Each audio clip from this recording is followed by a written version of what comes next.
Hi everyone, welcome to Two Bald Guys Talking Safety. I'm Langdon DeMint. And I'm Julian Taylor. And welcome to our podcast.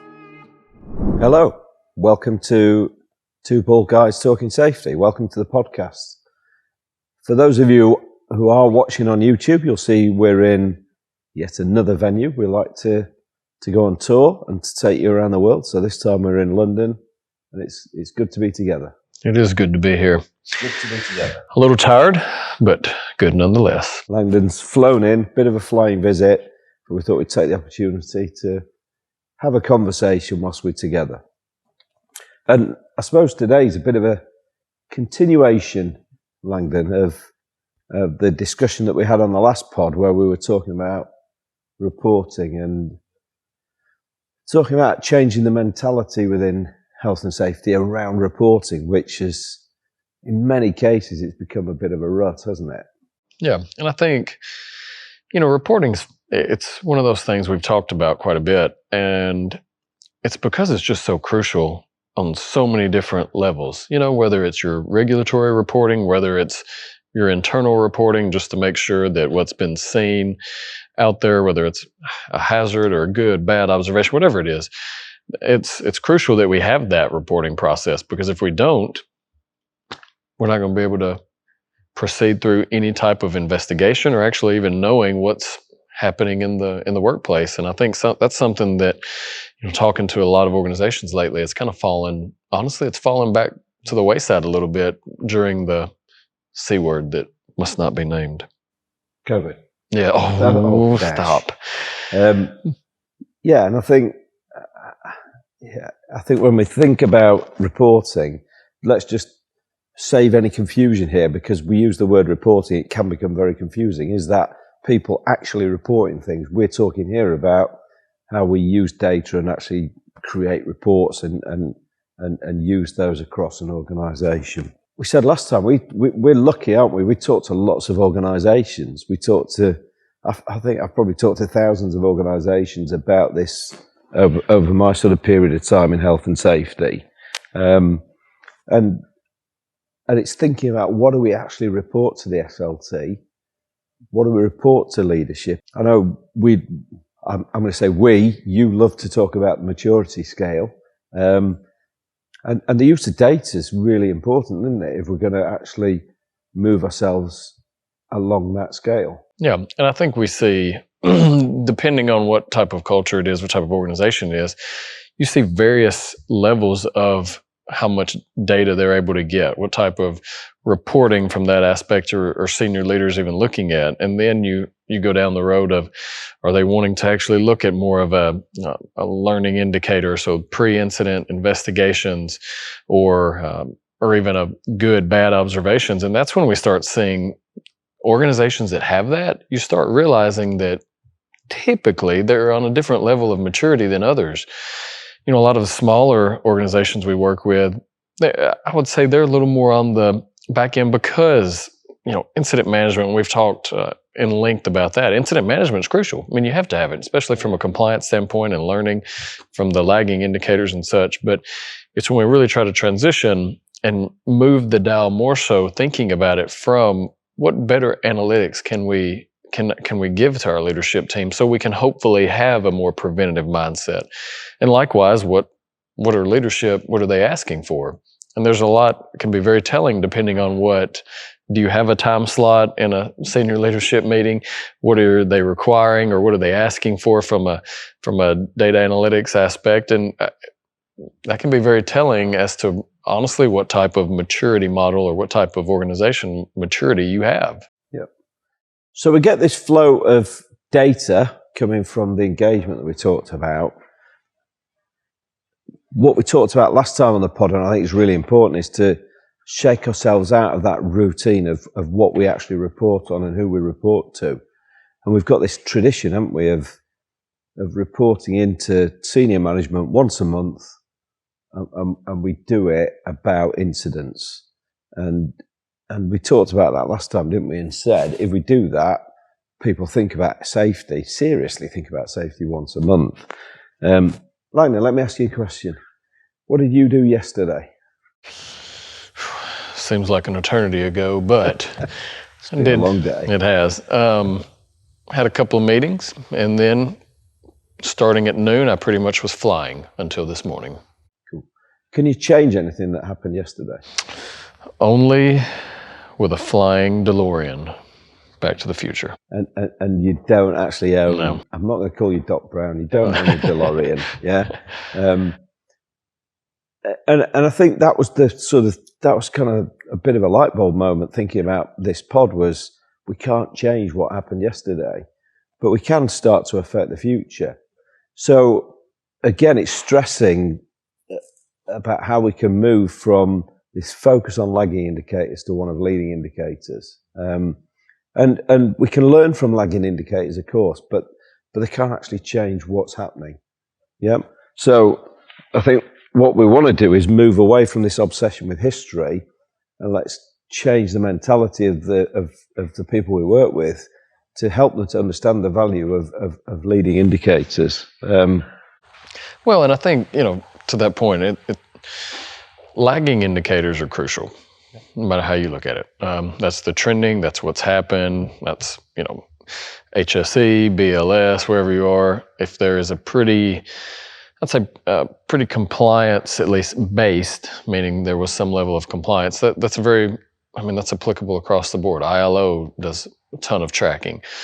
So you're able to garner a lot of insight from that because we've seen where things are happening and where potentially some predictive can come from that.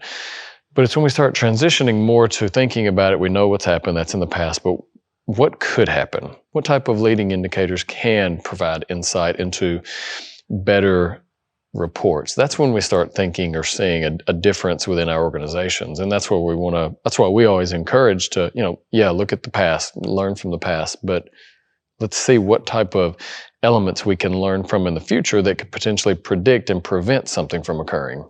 It's not always easy, is it? No. I mean, when you say to people, what are lagging indicators, most people go, boom. We know what they are, don't we? You start thinking about leading indicators, beyond the obvious, it's not always so easy, is it? And what we're trying to do is think about how we can think beyond just reporting on things like hazards. I think as an organisation, you're probably already doing lots of things that could be categorised as leading indicators. So things like proactive risk management, things like preventative maintenance. Yeah, those things are all in there. And I can't take credit for what I'm about to talk about. But I'm going to call out the Campbell Institute in North America. And they do some great work, and I'd encourage people. In fact, what we'll probably do is put some links into the Campbell Institute, into the sort of blurb underneath the pod. They've got some great papers all about leading indicators.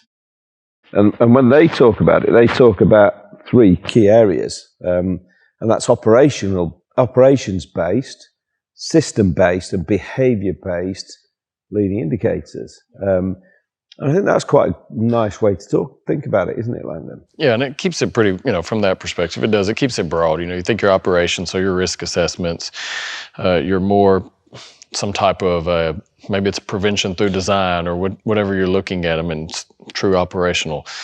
Then you think of it from the systems base, so like your hazard identification. And then obviously behavior based, that's the leadership aspect. Are they going through what type of positive, good, bad behaviors are being monitored? And there's so many, even to that we can look at from a leading indicator standpoint, or even what type of positive KPIs that you could even honestly kind of correlate. One that I think is very, I'd say underutilized is the aspect of what critical elements, or like SIF potentials, things like that we don't always consider. And that's an element that, I know I've talked before, and we have as well, about falling off a ladder. Well, falling off a ladder onto, concrete, if you're 4 rungs up, we just usually think, oh, that's fine. Depending on what it is, that's a SIF, that's a serious injury fatality potential. So even start documenting those, and how many times do we look at it for more than it is, because it's just the mundane or routine of what we consider when it comes to incidents. So, I think that's it's a very broad focus, but there's a lot of areas where it can fit within. And the Campbell Institute have got people far cleverer than me, and I'm going to be really rude here and say far cleverer than you, Langdon. Stop. But yeah, there's some great content in those papers, but I really like that behavioural side of things. And actually, are people engaged? Are simple things like, are they actually attending things like safety meetings? Are they attending things like safety briefings? And again, how can you start to capture as an organisation, not just have they attended, have they actually understood it? Yeah.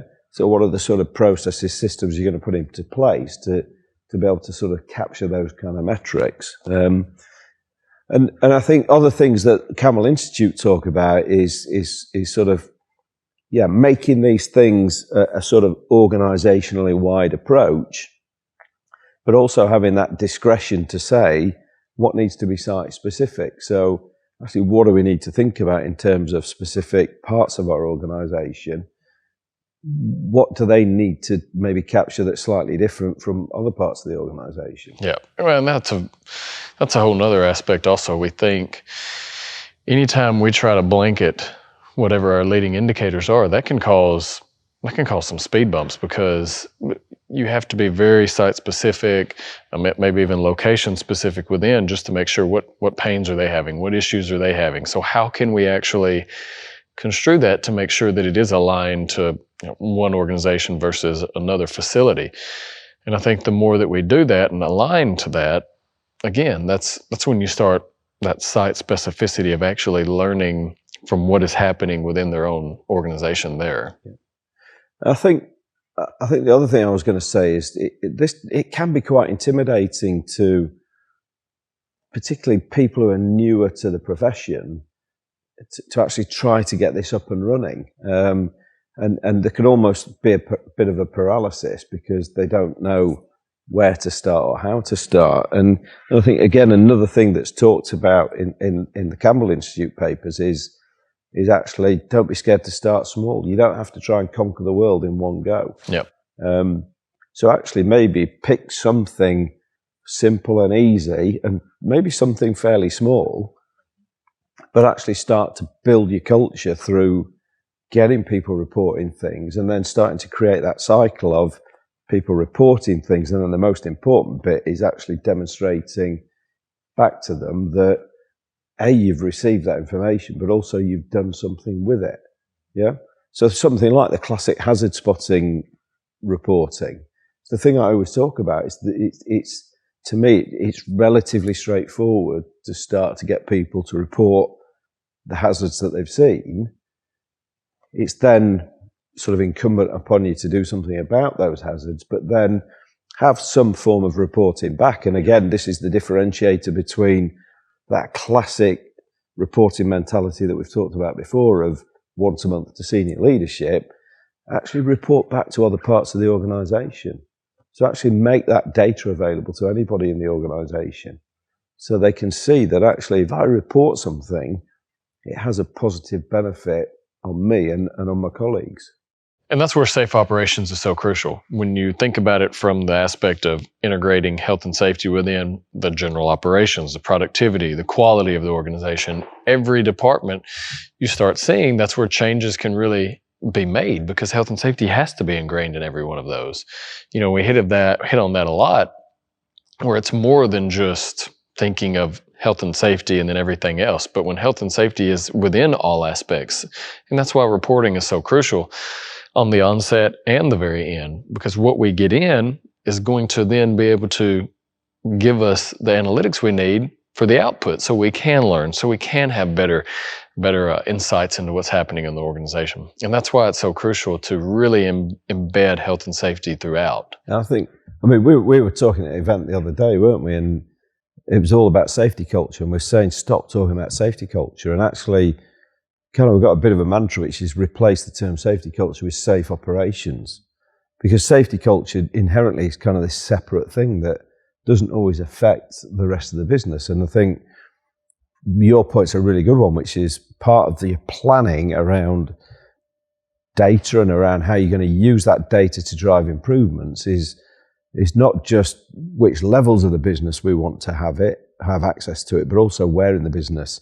So those other teams, those other departments, can we draw them in? Can we involve them in deciding what metrics we want to use? But then make sure that they've got the data accessible for their day-to-day conversations once we've got things up and running. So we still want to collect lagging indicators, but we want to get that focus on leading indicators. We want to get that focus across the organisation. And I think part of the planning you can do as well is actually that incorporation of it into your management system. So when you think about the sort of refinement, which is an ongoing thing of your safety management system, where are those leading metrics and how do we make sure that they're just a part of that understanding? And again, really importantly, we talked about it last week, is training people. So let's train people so that they understand the value of the metrics, they understand why there's a personal value to sort of contributing towards that data, but then also making sure that they've got that feedback loop so they can see the value of it. So I suppose some key takeaways is really have a focus on leadership. So make sure that they're bought in, make sure that they're supported, make sure they're sort of underpinning what it is you're trying to do. Spread it across the organisation. So think about the other teams, the other departments, so HR, operations, logistics, whoever it might be. How can we involve them? How can they sort of contribute towards these leading indicators? And make sure that you've got that great feedback mechanism. And I think, thinking back to a comment we made earlier about starting small, I suppose finishing really with a really important point, which is don't expect to conquer the world in one go. It will take time. It doesn't happen overnight. If you think about any kind of change management, any kind of culture change that an organisation gets involved with, it takes time. So don't be disheartened if it doesn't happen straight away.